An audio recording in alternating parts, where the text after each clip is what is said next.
Isipin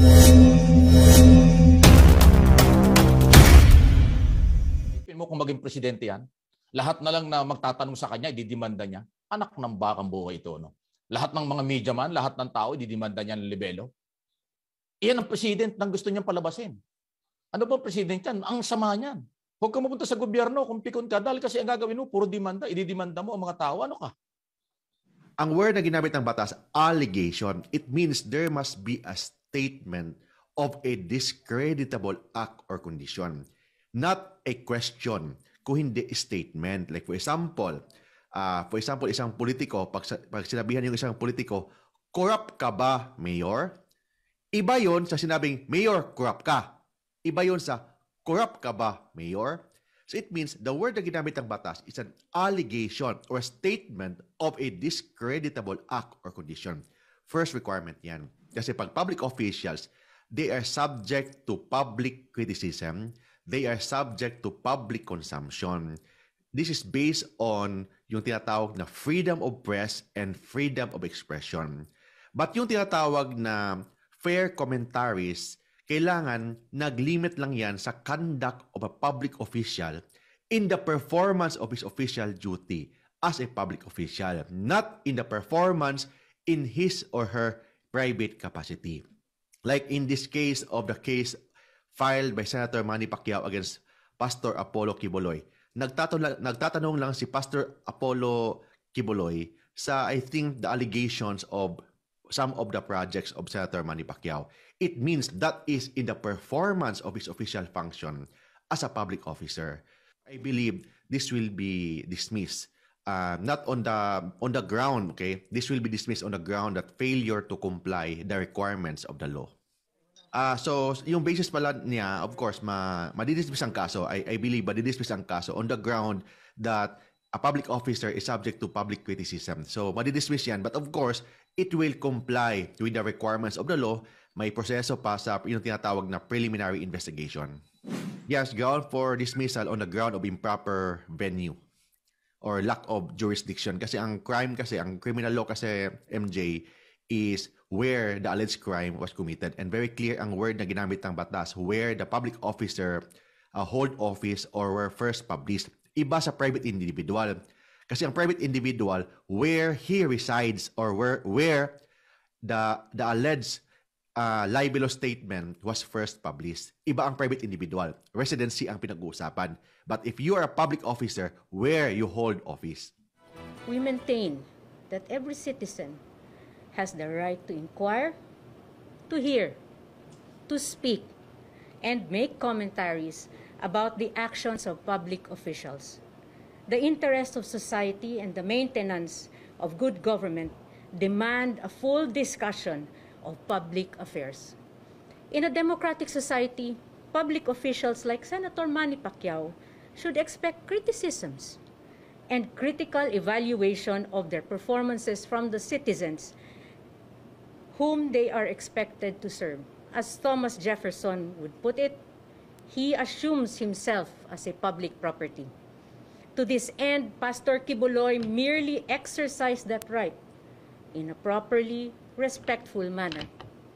In fact, he never made any accusation against the good senator, but only floated a question regarding that matter on behalf of the people who wanted answers. Merong malaking explanation dyan, dapat manggaling sa inyo. Kaya ang ating research team hanggang ngayon nandoon pa. Malalim na usapin ito para sa kaliwanagan ng taong bayan. Hindi ko sinasabing may corruption nang nangyayari dito. Hindi pa ako nang-aakusa. Nagre-research pa lang tayo sa pagpapahayag para ng ating taong bayan maliwanagan na walang mga whitewashing. Walang taguan dito. Iyan ang advocacy ng ating broadcast dito. At ako'y tumutulong sa mga bagay na ganito para magkaliwanagan. Kasi sinasabi ng ating Senador Manny Pacquiao, talagang ipabibilanggo niya 100% ang mga tiwali. Hindi ako tiwali, hindi ako sinungaling. We can only surmise that is our supposition. considering that this is already September and the elections are next year. Ibig ko sabihin is, Senator Pacquiao can ask for 100 million. That's his right. But then, I have never heard of any court granting 100 million pesos yet so far. So far. And it will also depend on a few factors. One, whether or not the case will prosper. If the case will not prosper, then there is no 100 million to speak of. Two, if the case will prosper, he will still have to file all these filing fees, as Attorney Torion said. And it's very expensive to file a 100 million peso case because the filing fees will be very huge. And third, the case will go to trial. We are not even sure that he will win because the constitutional right of every person is to be presumed innocent until proven guilty. So that 100 million is really nothing but air as of the present.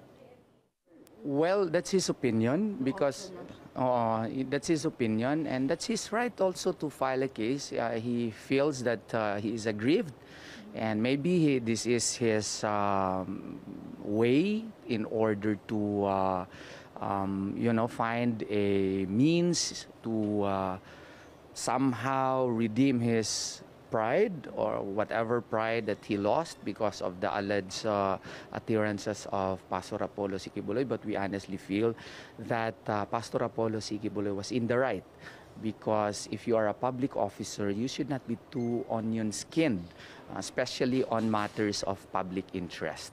So we await the receipt of the affidavit complaint, and we will be preparing. The team of lawyers of Pastor Apollo C. Quiboloy will be preparing a very good counter affidavit.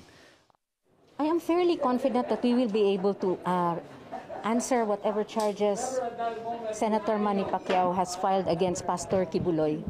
Because like I said, we feel that we asked a question. We did not make any accusations. And as the pastor has already said, it is his right as a citizen to ask questions of public officials, especially for money that has been spent, taxpayers' money. Yes. So we are fairly confident that we can answer whatever charges they might throw against us. Etong libel case, sa tingin ko lang talaga, honestly, parang ano lang ito, parang I think somebody filed this just to remain relevant in national politics, knowing that his popularity is waning. And I honestly feel that we can defend Pastor in this case because I saw the tape.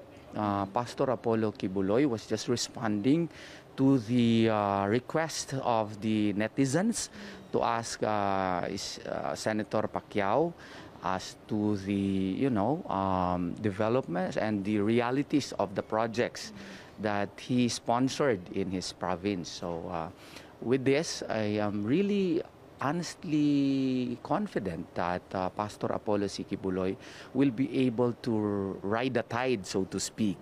This is just a new challenge for him, but I think we can survive this. And not only survive, we can top this. Yes, that's how I honestly feel on the matter.